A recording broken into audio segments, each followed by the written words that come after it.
boa noite. O pessoal tá chegando aí. Esperando a Juliana para ela entrar. Já já ela entra. Preparados aí para nossa sexta-feira, nossa Dead Hour de sempre. Hoje é super interessante.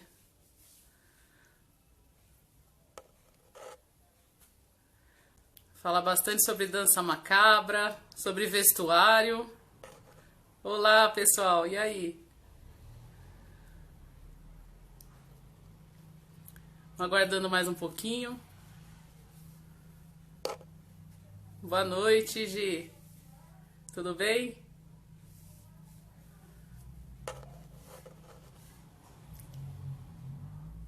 Ah, eu tô ansiosa hoje também, viu?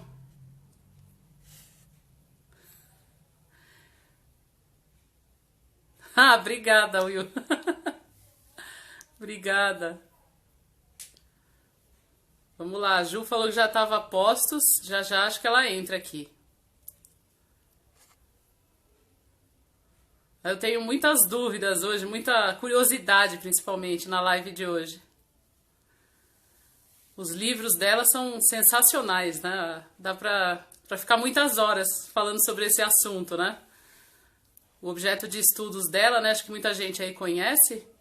São as danças macabras, são os vestuários, né? De luto do século XVIII. É dia de festa, Gisela. Sempre dia de festa, nossa Dead Hour. Vamos ver se a Juliana já tá entrando. Ainda não. Daqui a pouquinho ela entra. Ela já tinha me mandado mensagem já que já tava preparada já. Vamos lá pra gente não perder nenhum minuto. Tem muito assunto legal hoje, bacana pra tratar.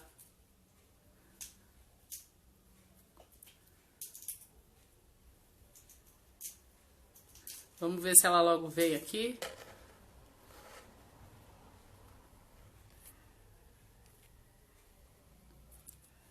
Ainda não.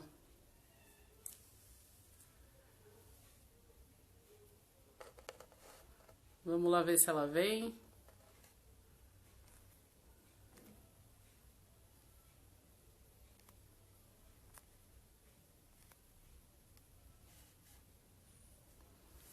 Oi, Ana. Entrou aí também. Tudo bom?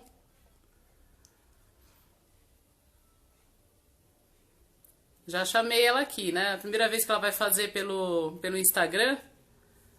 Ela já fez várias outras lives, né? Mas em outras plataformas. No Instagram é a primeira vez que ela vai fazer, ela disse. Mandei um convite aqui, vamos ver.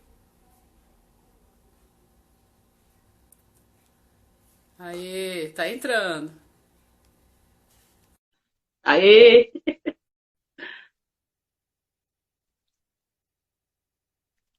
Eba! Já tô aí? Tá aqui. Olá, Aê! Thaís. Boa noite, tudo bem? Tudo bem? Que prazer em conhecê-la, vê-la, né? Pela primeira vez. Nossa, o prazer é meu em te ver aqui nos Pílulas Sombrias, né? Eu vi algumas lives suas aí, né, em outras plataformas, no seu perfil mesmo, no Instagram. Muito bacanas, assim. Eu estava muito ansiosa por essa conversa hoje, porque é muita coisa interessante, material, a sua pesquisa, né? Muito empolgante, assim, pelo menos pra gente que gosta dessa praia aí, né? Aí o Ai, que pessoal bom. tá Eu entrando. agradeço muito. Eu agradeço muito o convite. Eu tô aparecendo para você porque eu não apareço para mim. Tá aparecendo perfeita para nós aqui. Acho que todo mundo tá vendo também. Isso aí aconteceu comigo outro dia aqui numa live, eu que não aparecia também. Mas para todo É. mundo eu aparecia, só não aparecia para mim mesma. Eu falei, então tá bom. O ruim disso da gente não se ver é que daqui a pouco eu já tô tomando vinho aqui sem perceber que vocês estão me assistindo. E depois que eu Mas não vou tem ver o problema estrago. porque hoje eu trouxe, ó, eu tô com a minha caneca aqui de sempre, né, com água, né, da Noiva Cadáver, mas hoje para te acompanhar eu trouxe também, ó. Boa, ó. Eu Vamos tô com um brindar aqui. rosézinho, assim. Como Vamos tá brindar. cedo, eu vim de rosé. Aí. Já vamos abrir nossa Dead Hour de hoje em grande estilo. Maravilha, que bom. Sexta de noite, a gente em quarentena, esse é o melhor programa, né? Exatamente. Tem que ter algum diferencial, né, para marcar sexta-feira, pra gente não perder o costume. Eu já acho que você marcou esse bate-papo nesse horário por causa disso, Thaís. Eu já achei que era essa a intenção. Maravilha. É uma maravilha. Não era a intenção no começo, mas acabou sendo, né? Criou esse clima gostoso de conversa mais informal, mas com o assunto que a gente já sabe, né? Sim. E aí a gente tem bastante gente já aqui que entrou, bastante... Quero dar boa noite aí a todos e a todas. Pessoal, olá, sejam bem-vindos e bem-vindas. Bastante gente aqui que sempre acompanha, está acompanhando aí já desde a primeira temporada, As Mulheres e a Morte. E aí todo mundo está falando aqui que está te vendo bonitinha. Ah, que bom, legal. Qualquer coisa vocês me avisem, então, se tiver alguma coisa errada. Tá, legal. Eu vi que você...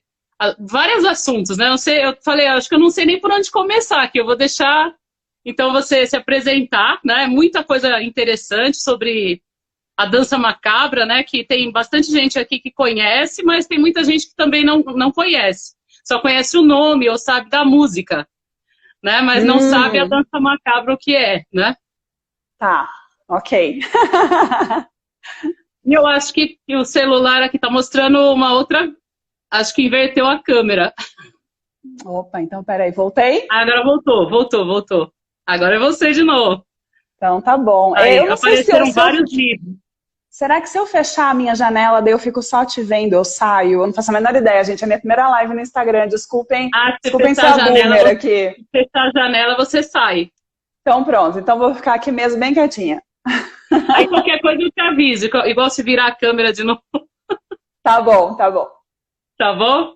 Então, eu vi que tem bastante coisa, a dança macabra, que você fala muito sobre o vestuário também, né, do século XVIII. Tem os dois livros que eu sei que são mais famosos, né? Não sei se tem outras publicações que você tem, assim, livros, né? Ó quem quer fazer participação especial aqui, a minha gatinha. Ai, meu Deus, essa é metida demais.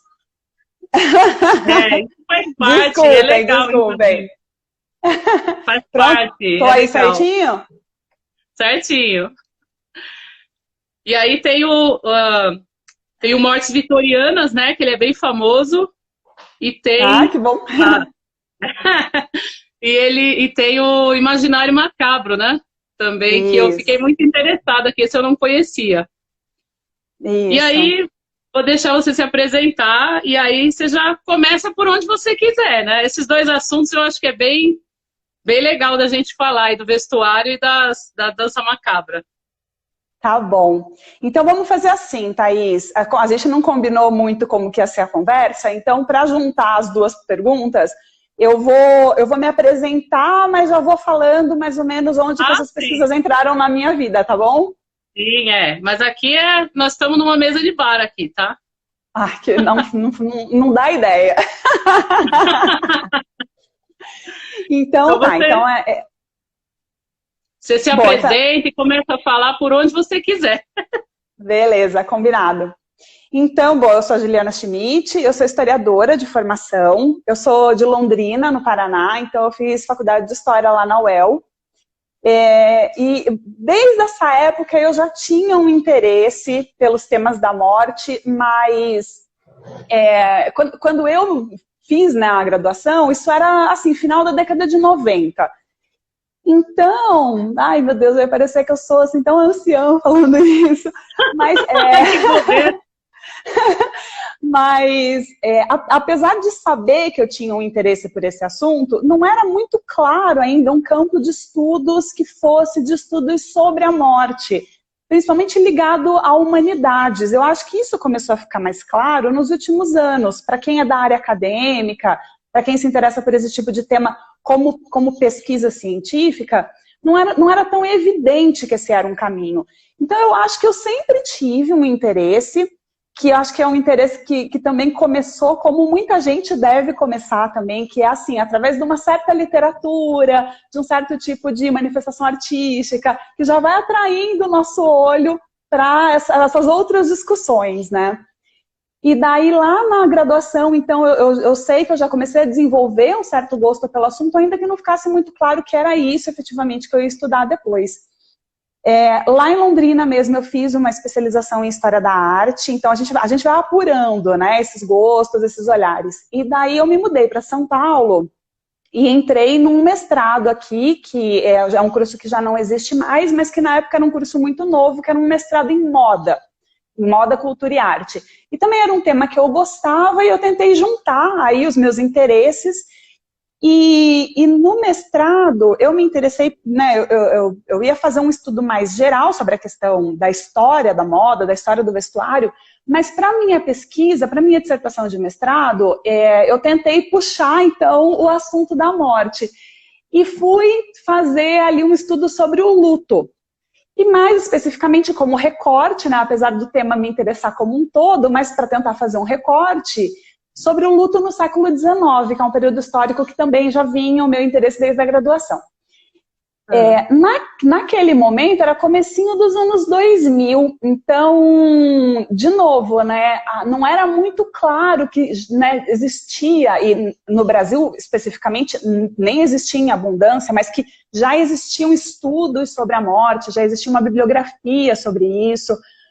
Então eu fui fazendo meio, assim, de um jeito até talvez um pouco inocente, no sentido de parecer para mim que eu estava desbravando uma coisa que eu não via sendo muito explorada, né? E daí, essa minha pesquisa, então, sobre o luto no século XIX, virou uma pesquisa mais abrangente sobre a morte no século XIX. Questões sobre a morte no século XIX. Então, né, o que se entendia como a morte naquele período, quais eram os cuidados específicos desse assunto, né, é possível tentar entender como as pessoas vivenciavam a questão da morte naquela época, os rituais que envolvia, e entrava nisso o luto no vestuário. Então, na verdade, assim, a pesquisa de mestrado acabou não sendo muito específica sobre o que se vestia exatamente, mas uma questão mais ampla, mais panorâmica sobre o luto e a morte. E isso virou Mortes Vitorianas, que é o meu primeiro livro, que eu tenho um super carinho por ele. E daí, então, virou essa primeira pesquisa, né? Assim, mais de fôlego. Depois disso, eu entrei por causa dessa pesquisa que envolvia diversos elementos do século XIX, eu acabei me interessando por algumas coisas da literatura que apareciam naquela época, que eu não sabia muito bem ao que se referiam, mas aquilo eu guardei e meio que deixei naquela gavetinha das coisas que a gente gosta, sabe? Quando você olha uma coisa e fala, eu acho que tem coisa aqui, eu não sei muito bem o que é. Dá aquela salvada, né? Deixa salvinho lá, ainda vou usar isso daqui em outra pesquisa, em algum momento, sei lá. Exatamente, foi exatamente isso que aconteceu. E o que eram essas coisas? Eram uns poemas, Thaís, de autores que eu gostava, né? Gosto muito, do Baudelaire, por exemplo, do Goethe, que mencionavam isso que eu, na época, não sabia ainda muito bem o que era essa tal dessa dança macabra. Então, o Baudelaire tem um poema que se chama Dança Macabra, que eu adoro. E daí, outros autores da época, o Flaubert, enfim, o Théophile Gautier, tinham textos ali que mencionavam essa coisa de dança macabra. E aquilo ficou, né? E daí, depois que eu terminei o mestrado, eu então resolvi ir atrás disso. E isso virou a minha pesquisa de doutorado, depois que eu fiz no Departamento de Letras da USP, que era investigar o que era essa coisa de danças macabras e de macabro de maneira geral. E foi uma super viagem, né? Engraçado, assim, porque às vezes eu acho que o historiador tem um pouco dessa coisa, assim, de ser viajante no tempo, né? A gente compra um ticket aí né? Fala, vamos ver o que eu vou encontrar, e vai embora, né? Vou lá para o século tal. Exatamente. Então eu estava no século XIX e, de repente, indo atrás dessa coisa das danças macabras, eu me vindo para a Idade Média. Olha aí. E fui para a Idade Média, fui de mala e cuia para a Idade Média, que também era um período que eu gostava. Na graduação, eu já tinha... o meu trabalho de conclusão de curso da graduação em História foi sobre a arquitetura gótica. e depois sobre a literatura gótica do século XVIII e do século XIX. Então, já era um interesse anterior, então voltei para a Idade Média e comecei a estudar, assim, né, a origem do macabro, de onde vêm esses temas do macabro, por que eles surgem num determinado período, quais as motivações, onde mais ele se manifesta. Então, eu também descubro, assim, que as danças macabras são só um exemplo dessa estética do macabro. E depois vou tentando fazer essa trajetória desse macabro medieval, como ele é retomado depois, séculos lá pelo final do século XVIII e pelo XIX, e daí isso vira, então, o meu trabalho de doutorado, que deu origem ao Imaginário Macabro, que é o meu segundo livro. Mas mas é engraçado, porque como você falou, né, a gente vai juntando aí umas coisinhas, vai guardando nas caixinhas, nas gavetinhas, para depois de um tempo tentar retomar. E daí, assim, quando eu terminei essa pesquisa, para mim, assim, apesar de saber que não era um assunto encerrado, que é tão rico esse tema do macabro, eu senti muito a necessidade de voltar para o luto no século XIX. Então, fico indo e voltando, né? Então, eu terminei o doutorado e fiquei com aquela coisa, né? De, puxa, mas o luto ainda ele rende, eu ainda tenho vontade de saber mais sobre isso, ainda, né? Quero vasculhar um pouco mais. E daí isso virou o meu pós-doutorado, que foi sobre o vestuário de luto no século XIX no Brasil, o que eu encontrava de pistas sobre isso. Então, daí escolhi ali algumas fontes de época, algumas revistas de época, para tentar levantar um pouco, enfim, essas informações. O pós-doutorado eu entreguei agora no comecinho desse ano, e já emendei um mestrado em História na Unifesp, que eu estou cursando agora, de novo fazendo outra viagem. Voltei para as danças macabras. Agora eu estou fazendo uma análise de uma específica, que é uma dança macabra muito especial para mim, assim, é uma coisa que quando eu descobri lá, fazendo o doutorado, né, vendo aquele monte de danças macabras e tal, e daí eu descobri essa que eu falei, gente, isso aqui é muito legal. Isso aqui eu preciso mostrar para as pessoas, sabe? Assim, eu preciso. O mundo inteiro precisa ver. Gente, olha isso aqui, é muito legal, Leon. Que é a dança macabra das mulheres. Então, agora, essa é a minha pesquisa. Eu vi um post lá no seu perfil, né? Que tem um sobre o chapéu, não é? Isso, tem. Delas, não é? Você menciona essa dança macabra das mulheres, que eu nunca tinha escutado falar antes do seu post. Então, você pode falar um pouquinho, dar um spoilerzinho do seu mestrado? Claro, com prazer. É uma pesquisa que ainda está bastante inicial, né? Mas já posso falar algumas coisas sobre isso, sim. Então, dentro desse contexto de produção das danças macabras, apareceu essa dança macabra das mulheres, que a gente não tem uma informação assim muito precisa sobre qual teria sido a primeira desse tipo específico, né, das mulheres. Eu estou estudando um documento que ele tem data e tem autoria, o que é uma coisa assim, que não é a regra do período medieval, né? Então, quando a gente tem essas informações, realmente é uma preciosidade, assim. Mas existe... Oi, desculpe? É um tesouro esse ter data e ter referências desse porte, né, num documento medieval. Pois é. Ele é do final da Idade Média, ele é do final do século XV. Ele é um impresso, então também é um tipo bem específico de documento, com gravuras, com texto, as gravuras são coloridas, é um documento maravilhoso. E ele, então, é uma dança macabra das mulheres. A gente não sabe dizer se ele é o primeiro desse tipo, porque existem manuscritos que têm o texto da dança macabra das mulheres, só que esses manuscritos não são nem datados e nem de autoria. Então não dá para saber quem que inspirou quem. Para todos os efeitos, eu estou estudando esse que tem essas informações. Mas aquele post que eu coloquei no meu Instagram, eu não sei se você conseguiu perceber isso, mas são duas imagens, uma de um impresso e uma de um manuscrito.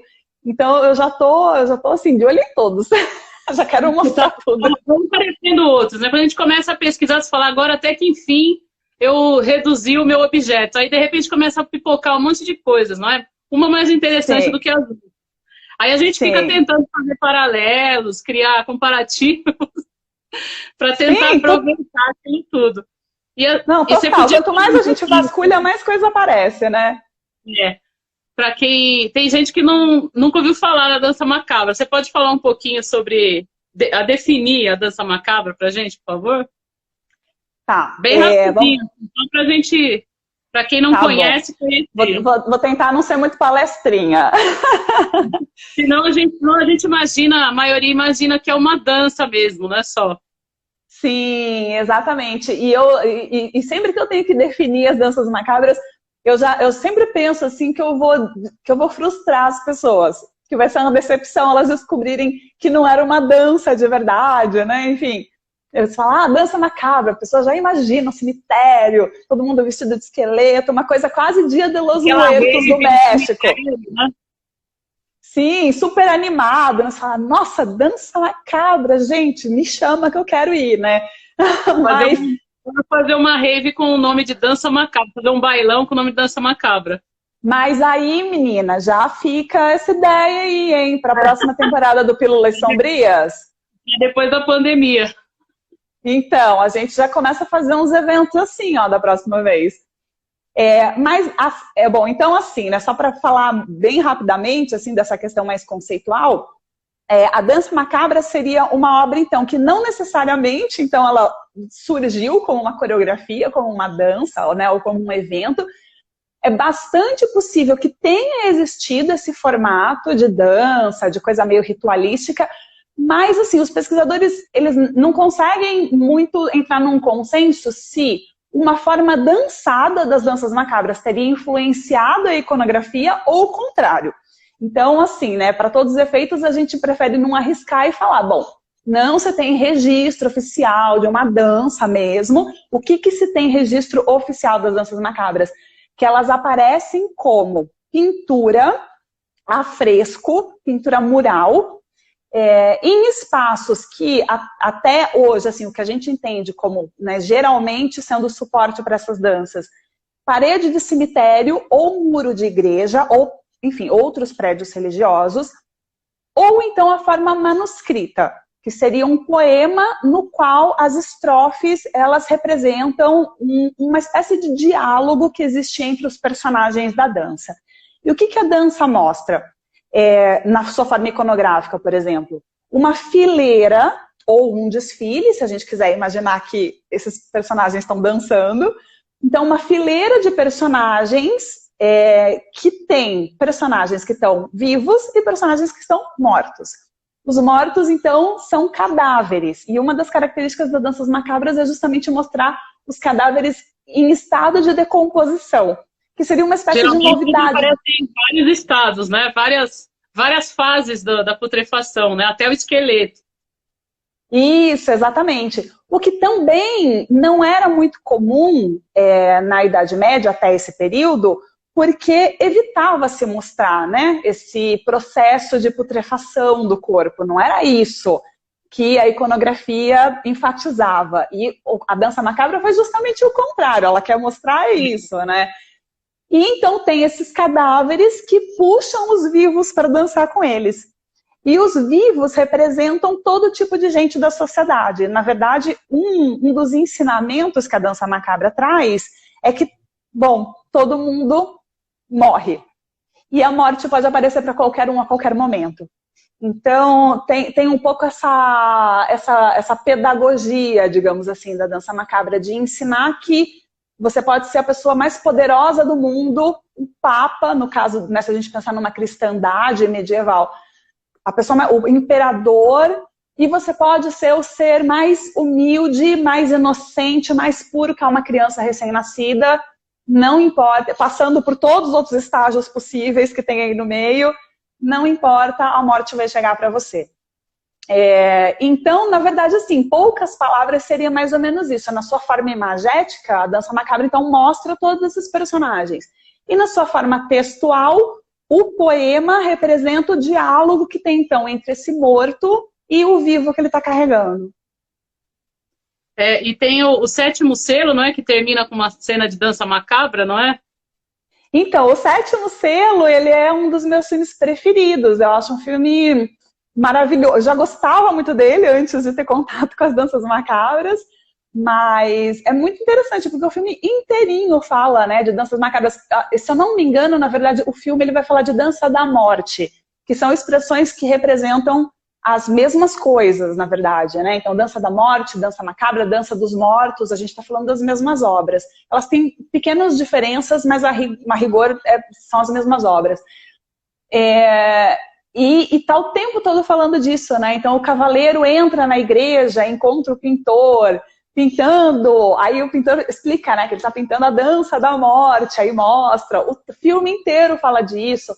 É muito interessante porque, eu não sei se é um filme que gente, vocês gostam desse filme? Eu tô aqui falando, né, o filme, não sei nem se o pessoal... eu adoro esse filme, mas assim, eu não sei se todo mundo conhece, né?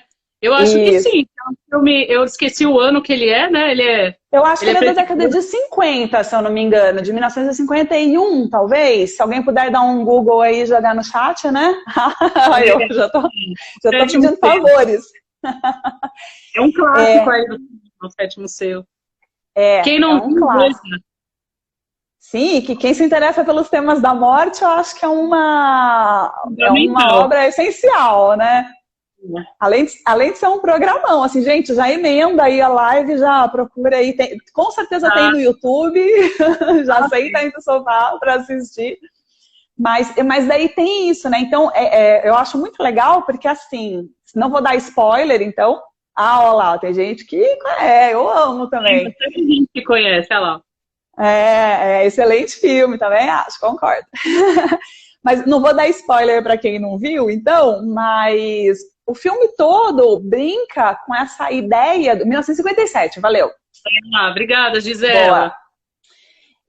Ele brinca um pouco com essa coisa da dança, a dança macabra. Ela é um elemento muito marcante no filme, o tempo todo, né, reaparece a questão da dança macabra, que ensina o quê? Que a morte chega para você a qualquer momento. E que quando a morte chega, você não escapa. Mas o filme todo é o quê? O cavaleiro negociando com a morte. Então, eu acho de uma genialidade que, para mim, né, eu fico, tá legal, me comove. Porque o tempo todo jogando com essa duplicidade, né? Enquanto o ensinamento da dança é o personagem, o protagonista, ele está subvertendo essa ordem e conversando com a morte, engambelando a morte, negociando, fazendo ela voltar mais tarde, né?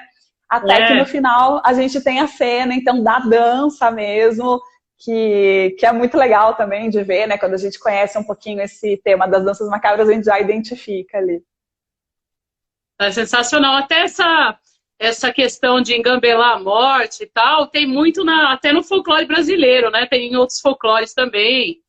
Né? O pessoal tentando engambelar a morte, tentando ganhar mais tempo. Alguns até se safam, né? Um tempo. Sim. Eu acho que é quase uma tópica, assim, literária, né, artística, essa coisa de que a gente pode pedir um tempo para a morte. E deixa eu contar uma curiosidade aqui, então, né, já que eu tô aqui falando o que me vem à cabeça, viu, Thaís? Pode me interromper a hora que você quiser. Eu tô de olho aqui nas perguntas também, né? Eu sei que você tá vendo também. Tô vendo. Melissa, tá aí, Melissa. Então, tem um documento medieval do século XIV que assim, né, os pesquisadores, os historiadores, eles entendem que é o primeiro registro manuscrito da palavra macabro. E esse poema se chama Respire de la mort, que é a pausa da morte, que foi escrito por um poeta que tudo indica que as condições nas quais ele escreveu o poema seriam as seguintes. Ele teve uma doença muito grave, que alguns historiadores até entendem que ele teve peste bubônica, ficou muito doente, quase morreu, mas conseguiu se recuperar. E quando ele se recupera, ele escreve esse poema, que ele usa lá num dado momento essa palavra macabro, inclusive junto com a palavra dança, enfim, tem toda uma discussão. Mas é muito curioso, porque o poema é quase como se fosse isso. A morte deu mais um tempo para ele. A morte chegou muito perto, mas deixou ele sobreviver. Então, eu acho que é uma tópica mesmo. Acho que é uma coisa que se repete bastante, né? Essa ideia de que olha, de cabeça, assim, se eu não me engano, ele é de 1371. Se eu não me engano, tá? No livro eu tenho direitinho, mas ele é da segunda metade do século XIV. E seria, então, tudo indica o primeiro registro escrito da palavra macabro. E já tem essa intenção, né? O poema como um todo já é essa ideia da morte que se aproximou, mas a pessoa conseguiu mais um tempo. Que legal, que máximo. É muito legal. E quanto ao vestuário, assim, que você poderia falar no meio de tanta informação que eu sei que você tem aí, muito interessante, né? Sobre vestuário, o que você destacaria? Assim, uma coisa mais que te chama mais atenção, mais interessante, assim, do século XIX. O que eu destacaria? Olha, quando eu quis estudar o vestuário de luto no século XIX, para mim, uma das principais questões que me chamavam para o tema era o grande contraste entre aquele período e o nosso. De pensar assim que hoje em dia essa questão do luto na contemporaneidade, eu não sou especialista no assunto, apesar de me interessar muito por ele, acho que você até conversou com um pessoal que é bem ligado, né, a isso. A questão do luto é uma questão, né, no nosso tempo, é uma problemática, né, a ser trabalhada, porque a gente tem um pouco essa coisa assim do luto que é negado. Então, você tentar retomar a vida o quanto antes, essa ideia de que o luto deprime, ou o luto é um estado improdutivo, né? Não estender isso, não vivenciar isso tão profundamente. Então, a gente tem esses lutos cada vez mais encurtados na nossa época e, no limite, negados mesmo, né? Acho que existe não sei, uma valorização do estado de felicidade que nega a possibilidade da gente viver essa tristeza, né, da dor da perda, assim, por todos esses motivos. E fazendo um comparativo, né, com o nosso passado mais recente, é muito curioso como o século XIX ele ainda traz o contrário disso, né? Ele ainda traz a valorização daquele luto que é sentido e que é vivenciado por longos períodos. E qual que é a importância desse luto, então, que tem um lugar na vida da pessoa, efetivamente. Mas o curioso é que o século XIX, ele cria o oposto do que a gente vê hoje, né? Então, se tinha uma cultura de vivenciar o luto, do luto ser algo que existe efetivamente, né, que a gente não pode contornar, o século XIX vai levar isso ao máximo. Então vai criar, por exemplo, uma etiqueta do luto que faz com que as pessoas... Bom, e daí a gente pode até discutir o que são as pessoas, porque também, né, tem alguns grupos que são mais ou menos atingidos por essa etiqueta do luto, mas que faz as pessoas, então, serem quase que obrigadas por uma norma de conduta social a viverem esse luto publicamente por muito tempo, de uma maneira muito exagerada. Então, quer dizer, a gente tem... De qualquer forma, o luto da pessoa não é respeitado, né? Porque você tem que viver muito tempo, seu luto já foi, ou a pessoa tem que acabar logo com o seu luto, sendo que não acabou, né? Não, Thaís, olha, não, se você visse, tem algumas coisas nas minhas fontes que é muito, muito interessante, assim, né? Então, por exemplo, nessa minha pesquisa agora do pós-doutorado, eu estudei o luto pelas revistas de época, principalmente pelas revistas que davam indicações das regras de luto.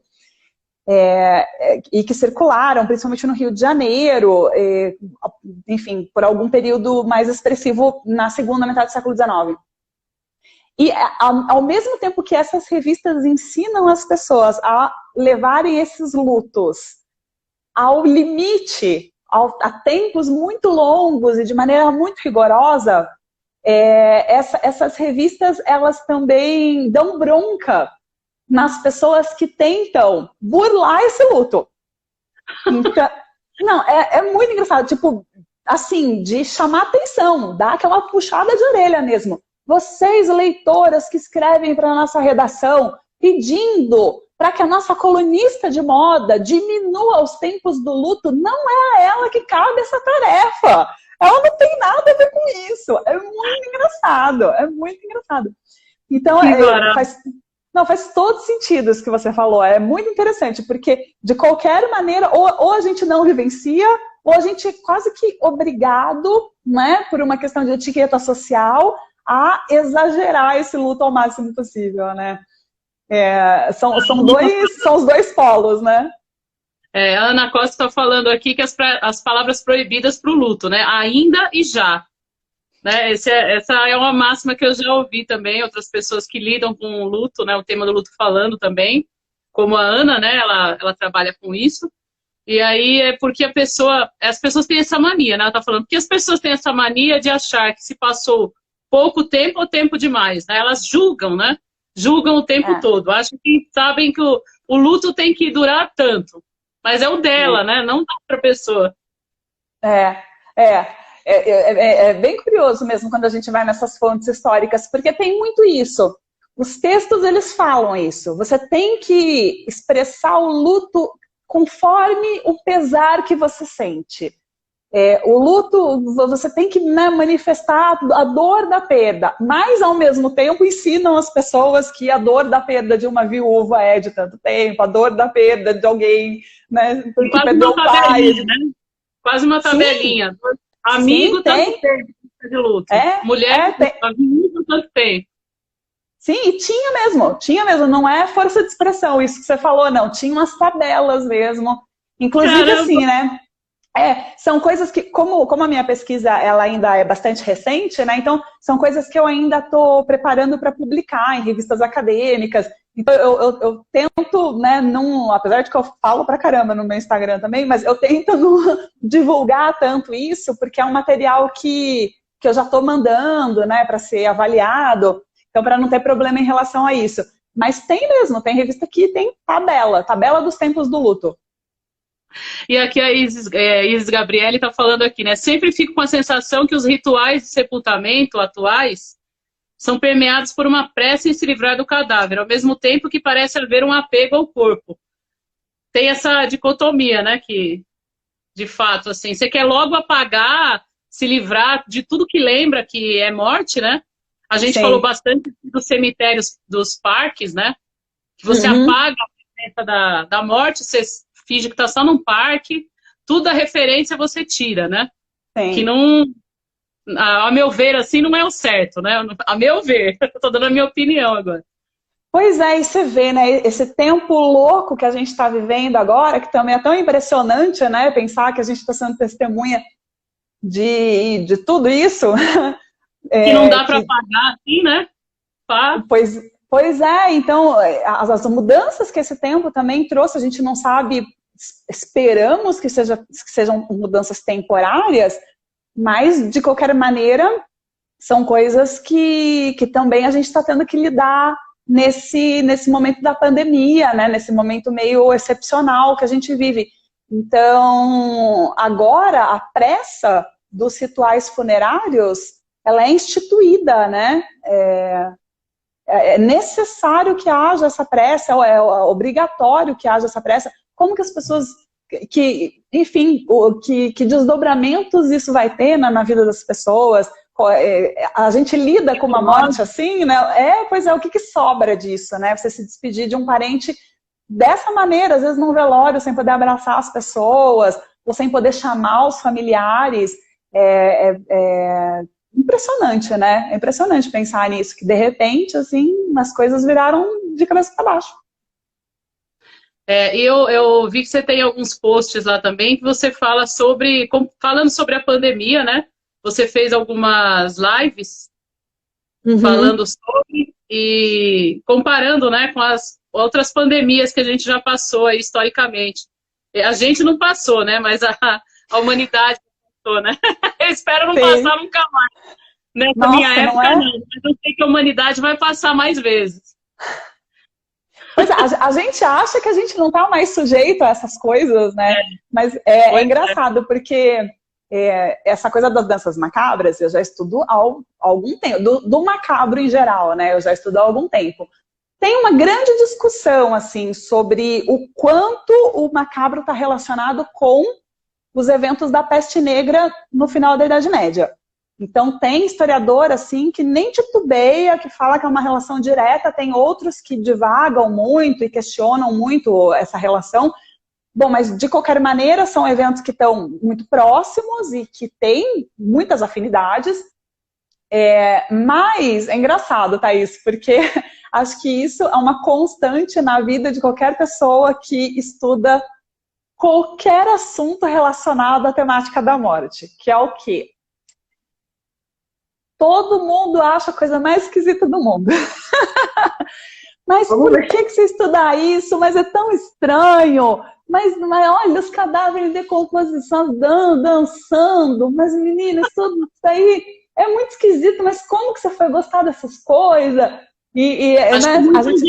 Acho que muita gente que acompanha aqui está acostumado com esse tipo de questionamento. Não é? Faz parte da nossa vida, né? A família toda olhando, né? Gente, onde foi que a gente errou com essa menina, que ela estuda essas danças macabras, esses negócios? E isso, Thaís, que eu fui para a Europa algumas vezes para ver dança macabra, né? Para visitar. Então, aí explica isso para as pessoas acham um absurdo e tal. Mas olha que curioso. Desde que estourou a pandemia de Covid, eu comecei a falar à torta e à direito por aí sobre o macabro, porque pensando nessa relação de causa e consequência entre a peste negra e o macabro, de repente todo mundo ficou muito curioso de estabelecer aí uma ponte, ou de pelo menos, né, pensar numa luz no fim do túnel, assim, para essa questão da Covid. De entender por que isso surgiu junto, né? Por que eles surgiram juntos e tal. Sim, exatamente. E tentar estabelecer aí essas relações. Então, mas você estudou a peste negra, o que você poderia falar da Covid hoje? Então, de repente, assim, fez muito sentido para muita gente, né? Esses nossos interesses. A Márcia está perguntando aqui, tem duas perguntas, né? A Marcelina fez uma pergunta aqui, como você avalia o luto na atualidade, né? Acho que um pouquinho você já respondeu. E a Márcia aqui está falando como que foi para você, mulher historiadora no Brasil, publicar livros que falam de morte. Olha, sobre a questão do luto, acho que a gente já conversou mesmo um pouquinho sobre isso. Então, não sei se a pergunta é mais específica sobre o vestuário de luto, né? Mas se for, então já vou puxar esse gancho. Hoje em dia, olha, até umas décadas atrás, ainda existia no mercado editorial, eu não acompanho, então eu não sei dizer se hoje em dia ainda é uma coisa comum, mas existia bastante no mercado editorial ainda assim, manual de etiqueta. Ou até as revistas de moda, né, que falavam, o que usa no trabalho, o que usa no... Eu não sei hoje em dia como que anda esse departamento. Eu tenho um livro aqui que ele tem várias alimentações, cardápios para cada ocasião. E tem o cardápio para o velório aqui, né? Quando tem que o velório e tal. Que é um livro aqui, quer ver? Forno e Fogão aqui. Manual do Forno e Fogão e é lá de Minas. Olha, que legal! Então, tem um cardápio só para o velório. Não, depois você me manda, porque eu quero ver mesmo. Mas atual? É uma obra atual essa? Assim, bem contemporânea? Vou pegar. Peraí. Tá até a mãozinha da caveira marcando aqui, ó. Gente, esse adorei. Livro... Cardápio velório. Minas de Forno e Fogão. E aí aqui tá até marcado, é da Maria Estela Líbano Cristo. Aqui, ó. Legal. Depois você me manda, então, fotografa pra mim essas páginas aí, que eu fiquei curiosíssima. Velório, olha lá. Aí tem todo o cardápio. Aí vem as receitas, né? Não, muito bom, né? Mas você vê, isso de certa maneira passa por um pouco esse entendimento de uma etiqueta do que é de bom tom você servir num momento como esse. Quer dizer, você não vai pedir uma pizza. Não, mas não que seja proibido também, né? Quer dizer, o que eu quero dizer é isso. Hoje em dia, acho que essas regras, elas são cada vez mais flexíveis, né? Nós não somos tão rigorosas.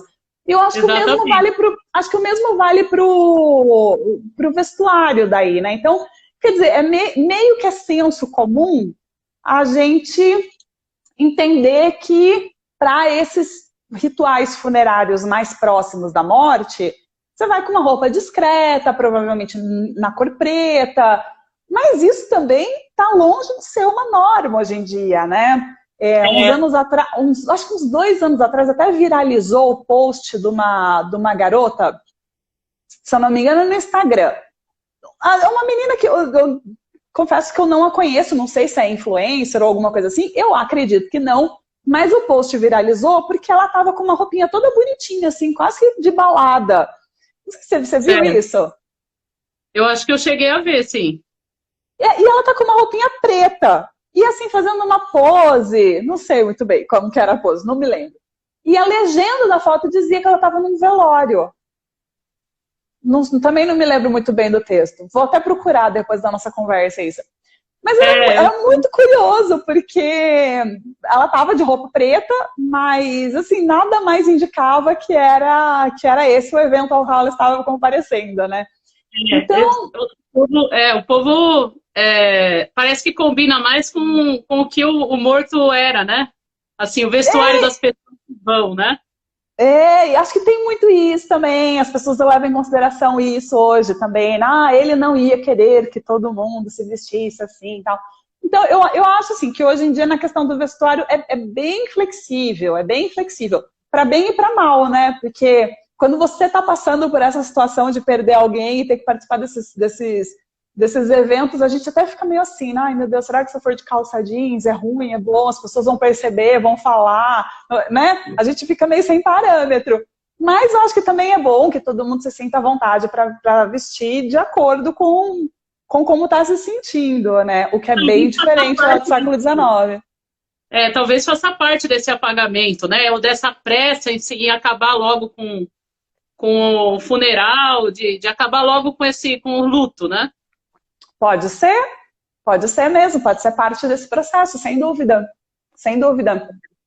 Quanto menos você usar, mais aquela lembrança diária vai estar ali, né? E mais rápido você retoma a vida normal, né? Então é possível mesmo que faça parte desse movimento, né? Não sei se eu respondi, quem fez a pergunta me diz aí se ficou alguma dúvida. Eu creio que sim. Eu vi um post lá também que você, pesquisando, acho que era na Biblioteca Nacional, né? Lá as lojas que eram específicas de fazendas pretas, né? Que vendiam só pretas. E outra coisa que me chamou muito a atenção também, que é aquelas joias de cabelo. Joias feitas de cabelo, né? Isso era muito comum antigamente. Maravilhoso, né? As duas coisas são essas peripécias do século XIX, né? Que deixam a gente apaixonado, inclusive, né? Quando você tá lá pesquisando, você acha essas coisas, você fala, meu Deus, isso é muito legal. Só para comentar aqui, se não eu perco aqui, só desculpa. A Leilane falou aqui que ela não acha que acabar com o funeral logo é acabar rápido com o luto. Isso é fato, né? Porque o luto é vivenciado por cada pessoa, né? Individual. Mas aí não sei se você gostaria de falar alguma coisa sobre isso.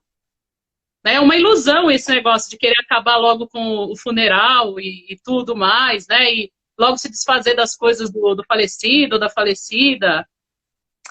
Mas eu acho que são procedimentos que falam de cada época, né? A minha referência é sempre o século XIX. Se a gente pensar, esses rituais eles eram bem mais demorados, mais longos, né? Talvez mais monótonos até, se a gente pensar que hoje em dia é tudo tão rapidinho que às vezes a pessoa enlutada ela tá lá frenética, né? Ela só vai entender que realmente perdeu aquela pessoa e vai saber o que... Né? Meio... ela só vai materializar aquela ausência depois que passa tudo, porque tudo tão rápido, né? Tão eficiente, tudo tem que ser tão no ritmo aqui, nosso, acelerado. Então, mas eu concordo com o que ela falou. Os ritos serem rápidos não significa que o processo do luto é rápido. Eu acho que o que a nossa época tenta fazer e a nossa cultura contemporânea tenta fazer é agilizar esse processo, né? Por causa, enfim, daquelas coisas que a gente já conversou no comecinho, mas eu acho que tem uma tentativa, assim, de agilizar, de tornar isso mais rápido. Da mesma forma que no século XIX a pessoa já tinha vivido o luto, já estava preparada para tocar a vida para frente, e ela tinha que ficar mostrando aquele luto e tal. É a outra face da moeda, né? Exatamente, são outros valores, né? Eu acho que eu perdi uma pergunta aí que você fez. Da História da Morte. Que a História da Morte. Ela está comentando aqui. Acho que já respondeu a pergunta já. A Marcelina também falou que você respondeu. Né? É que estava falando das joias, né? A Nani falou aqui do Necrotour, ela falou aqui que hoje tem as joias feitas de cinzas, né? Tem aquelas dos animais, né? Que é feita de pelos também, e enfeitinhos. Uhum. E aquelas joias feitas de cabelo, eu queria que você falasse um pouco aqui. Sim, você perguntou, né? Então, do século XIX, que são essas curiosidades assim, interessantes, tinham essas lojas específicas para os tecidos e para os artigos de luto, o que para a gente seria uma coisa tão mórbida, né? Imagina abrir no centro de São Paulo uma baita loja de 4 andares só com coisa para luto. Você fala, credo, que sinistro, gente, para, né? Que horror, para que tudo isso? Bastante tecido preto. Nossa, eu ia amar, eu ia fazer o guarda-roupa todo lá também. Mas, que era uma coisa do século XIX, e tinha essa loja especificamente, que era uma loja muito grande e muito elegante, no centro do Rio de Janeiro, na Avenida Central, que hoje é a Avenida Rio Branco, que é a principal ali do centro histórico, né? Uma loja enorme, que muito moderna para a época, porque tinha elevador, tinha vitrine, tinha os mostruários dentro com manequins, que era a Casa das Fazendas Pretas, que fez toda a sua fama sendo uma loja com especialidade em trajes e artigos em geral para luto. Então, foi uma loja bastante longeva, ela durou acho que uns 60 e poucos anos, passou por alguns endereços bem importantes no Rio de Janeiro, naquele centro comercial histórico, e fez parte da paisagem urbana do século XIX e do começo do século XX. E era uma loja para luta, é bem interessante isso. Então, também é um texto que eu escrevi para publicar. Na hora que sair alguma coisa, eu aviso, né, o pessoal, porque eu acho que é um assunto super, super interessante também. É muito legal. E quanto às joias de cabelo, eu também acho que é dessas coisas assim lindas do século XIX, que a gente vê esses objetos hoje, e dá para ver, né? São objetos que existem ainda hoje nos museus, em coleções particulares, então a gente consegue visualizar esse trabalho, é um trabalho super especial, super artístico, né? Um cuidado ali de artesanato, uma técnica muito própria. E tem uma coisa das joias de cabelo que é a seguinte, né? A joia de cabelo, ela não necessariamente é uma joia de luto. Ela pode ser que nem hoje em dia, que ainda a gente tem a prática, né? Das mães guardarem uma mechinha do cabelo do filho quando é pequenininho. Quer dizer... Uma joia do dentinho, né? Isso. A gente tem essas práticas ainda hoje. Elas não necessariamente são práticas ligadas a nenhum evento funerário. Mas elas poderiam ser, sim, joias de memória e joias de luto. Algumas são bem... Bom, a maioria a gente não consegue determinar isso, porque não tem nenhuma indicação, mas algumas a gente consegue saber, sim. Então, por exemplo, se tem um pequeno camafeuzinho com uma inscrição, ou se... Bom, enfim, tem um pingente dizendo in memoriam, ou com o nome da pessoa que provavelmente era a dona dos cabelos que foi usado... Então, algumas peças a gente tem essa indicação de que provavelmente eram, sim, joias de luto. E é muito bonito, né? Mas é interessante porque eu acho assim, Thaís, que essa coisa das joias de cabelo, ela tá passando por uma ressignificação hoje em dia. Talvez até por causa disso que o pessoal comentou aí, das joias de cinzas, né? Essas coisas estão sendo mais discutidas, muito por causa das redes sociais, da internet, e que as pessoas começam a olhar com outros olhos, porque eu acho que até bem pouco tempo atrás, também, assim, quem tinha contato com joia de cabelo ou sabia que existia, achava a coisa mais esquisita do mundo. Acho que tem gente que tem até um certo, né, um certo nojinho, fala, ai, cabelos, credo, que horror. E muitas não dá nem pra perceber, né? Pelo que eu vi nas fotos que você postou, tem muitas que nem dá para perceber que aquilo é feito de cabelo, né? É bonito, brincos, né? Isso. A técnica de transformar o cabelo em corda, que chama escumilha, inclusive, que é um tipo de renda, então também isso diz, né, do aspecto do cabelo. Faz realmente a trama do cabelo não parecer que é cabelo. Você tem que ter esse olhar um pouco mais apurado ou ter a informação de que é cabelo. Inclusive, assim, no século XIX teve um certo hype ali das joias de cabelo, principalmente nos grandes centros urbanos, né, onde também os ateliês estavam estabelecidos, a ponto, assim, disso ser tão atrativo quando uma pessoa usava, né, um objeto como esse, que algumas dessas peças nem são feitas necessariamente com cabelo, são feitas de crina, por exemplo, né, enfim, algum outro material que imite o cabelo, porque o interessante é ter aquele aspecto. Oi?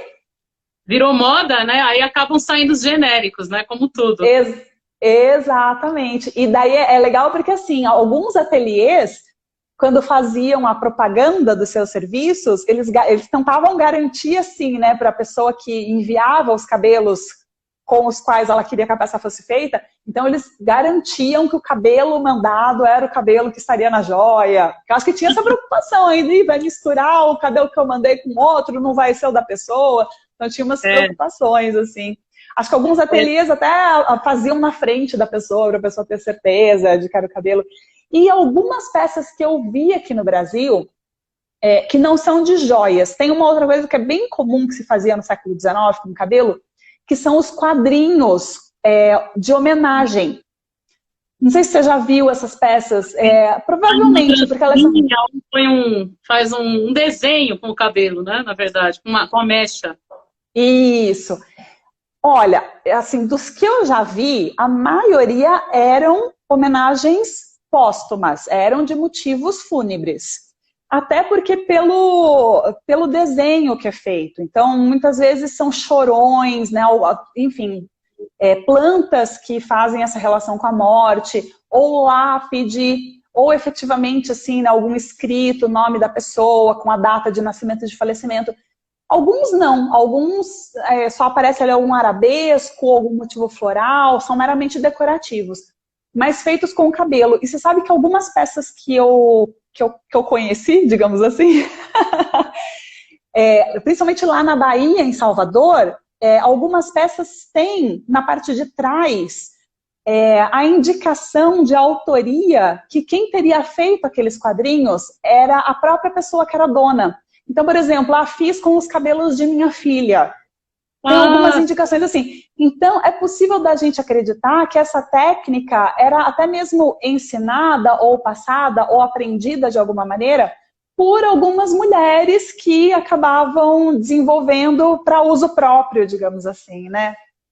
Então, para a gente ver como acabou virando moda, né? As pessoas até aprendiam a fazer em casa. Para guardar de lembrança, né? E aí, independente do luto, de ser luto ou não, né? Uhum. A gente tem 1 minuto só, um pouquinho mais de 1 minuto. Meu Deus, eu falei muito. Mas e tem muita coisa para eu falar, né? Pelo que eu tô vendo, assim, que eu tô conversando com o pessoal, parece que vai vir uma 3ª temporada aí, né? Das Mulheres e a Morte. Olha! Tô falando em primeira mão. E aí você toparia voltar aí para falar, porque teve muita pergunta aqui que não deu para responder sobre foto, né? Foto post-mortem, sobre outras características aí do século XIX especificamente, né? Gente, você toparia voltar na 3ª temporada? Claro, Thaís, mas você pode contar comigo, não precisa nem fazer convite assim formal, não. Você já percebeu que se deixar, eu fico aqui falando que nem Forrest Gump, né? Fico falando, nem vejo se tem alguém ouvindo, mas tô falando. Tem 20 segundinhos só. Muito obrigada, Juliana. Muito obrigada, foi demais. Obrigada a todos e a todas aí que participaram e participam sempre. Foi sensacional, aprendi muito. Obrigada. Que legal, Thaís. Obrigada, eu que agradeço o convite. Muito obrigada. Obrigada, sensacional.